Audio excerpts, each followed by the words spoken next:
Yeah. Xin chào tất cả mọi người. Mình tên là Hiền. Tiếng Anh của mình là Min và mình đến từ Việt Nam. Ngày hôm nay cảm ơn Chúa vì mình có thể chia sẻ được về lời chứng cá nhân của mình, về cuộc đời mình đã tin Chúa như thế nào và đã được kinh nghiệm Chúa như thế nào. Và mình sinh ra trong một gia đình là truyền thống về bộ đội và công an, và ba mẹ mình đều là bộ đội. Và đối ở trong Việt Nam á, thì bộ đội là sẽ giống như kiểu sẽ không bao giờ nói về tôn giáo, cũng như là chính xác thì gọi là vô thần. Thì biến cố đã xảy đến với gia đình mình khi mà anh trai mình đã bị bại liệt và không thể di chuyển, không thể nói năng được. Và sau đó thì đã phải đi rất là nhiều bệnh viện ở khắp cả nước để mà có thể chữa trị, nhưng mà cũng không khỏi. Rồi sau đó thì gia đình mình đã đưa anh trai mình vào một nơi gọi là khu vườn Kỳ Lạ Long An. Thì tại nơi đây họ có nói về năng lượng để chữa bệnh, và uống nước ở tại nơi đây thì có thể chữa bệnh và không cần thông qua một cái điều gì cả, không cần phải mất một đồng phí nào. Nhưng mà khi mà cả gia đình mình vào trong khu vườn này thì họ không có giống như những gì mà họ nói. Họ đã sử dụng gia đình mình giống như một đầy tớ, giống như những người đầy tớ ở trong gia đình. Họ la mắng, chửi bới, và rồi âm bệnh của anh mình không có một cái sự tiến triển nào cả, thậm chí đó là cũng nặng, rất là nặng đi. Nhưng mà họ sử dụng kinh thánh, và họ tự xưng họ là Chúa Giêsu, họ là bà Mary, và họ muốn tất cả mọi người ở trong khu vườn đó tôn thờ họ giống như là một vị thần vậy. Và rồi họ cứ bắt bớ gia đình mình và muốn gia đình mình phải bị rạn nứt hôn nhân, và muốn ba mẹ mình phải nói chung là phải ly dị với nhau để mà có thể cứu chữa được anh mình. Và sau đó vì ba mình đã nghe họ rất là nhiều, và rồi suốt ngày ba mình cũng đánh chửi mẹ mình luôn, thậm chí đó là ba mình đã muốn từ bỏ mình. Và nói chung khi mà ở trong mình đã trải qua 10 năm ở trong khu vườn đó với những cái sự đau đớn và dằn vặt, bởi vì đó là cảm giác giống như tuyệt vọng trong cuộc sống. Và bởi vì bệnh của anh thì không tiến triển, mà họ thì cứ chửi bới mẹ mình, rồi ba mình cũng thông qua họ chửi bới mẹ mình, và thậm chí là đánh cả mẹ mình nữa.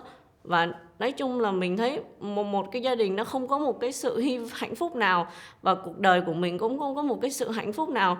Mình lúc đó đang học đại học và cảm thấy mọi thứ nó rất là vô vọng. Mình cảm thấy giống như bản thân mình không có một cái sự hữu ích nào trong cuộc sống. Và bắt đầu mình đã có những cái ý định tự tử rất là nhiều lần. Nhưng mà cảm ơn Chúa, Chúa ngày giữ gìn và mình không có tự tử, không có thành. Và rồi sau đó thì đã có một người truyền giáo, một người nữ truyền giáo đến và nói về lẽ thật, về tình yêu của Chúa Giêsu, về những gì mà Kinh Thánh.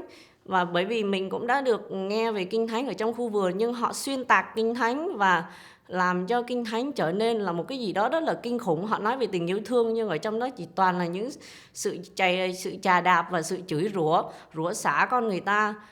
Nhưng mà sau đó khi mà mình được nghe truyền giáo về phúc âm của Chúa thì mình bắt đầu đến với hội thánh và tiếp nhận Chúa. Sau đó khi mà mình bước vào hội thánh thì mình bắt đầu cảm thấy ở nơi đây có sự bình an. Mình cảm thấy ở nơi đây có cái tình yêu thương mà mình nói chung lúc đó mình không thể tả nổi. Mình chỉ có thể là khóc thôi. Mình khóc rất là nhiều và không biết tại sao nữa, nhưng mà mình chỉ biết cảm ơn Chúa. Và sau đó thì khi mà đến với Chúa thì bắt đầu khi mà cả nhà mình được tiếp nhận Chúa thì gia đình mình đã dâng cái căn nhà lên để làm một cái hội thánh địa phương.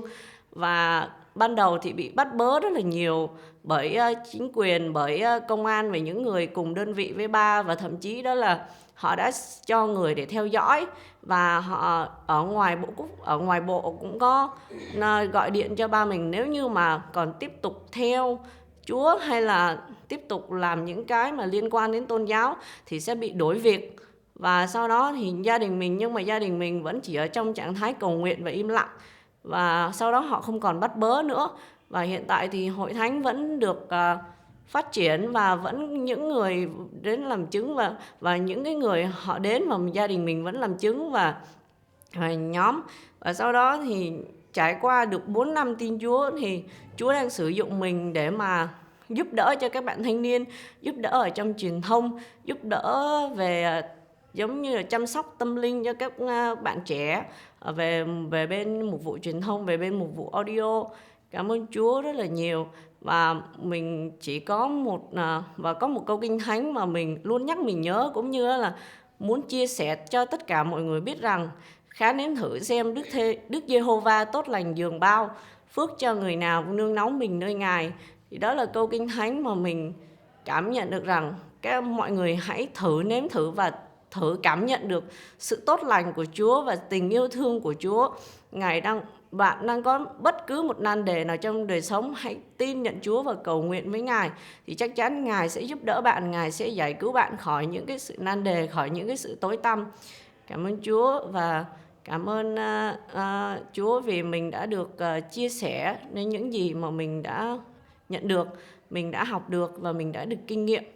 Yeah.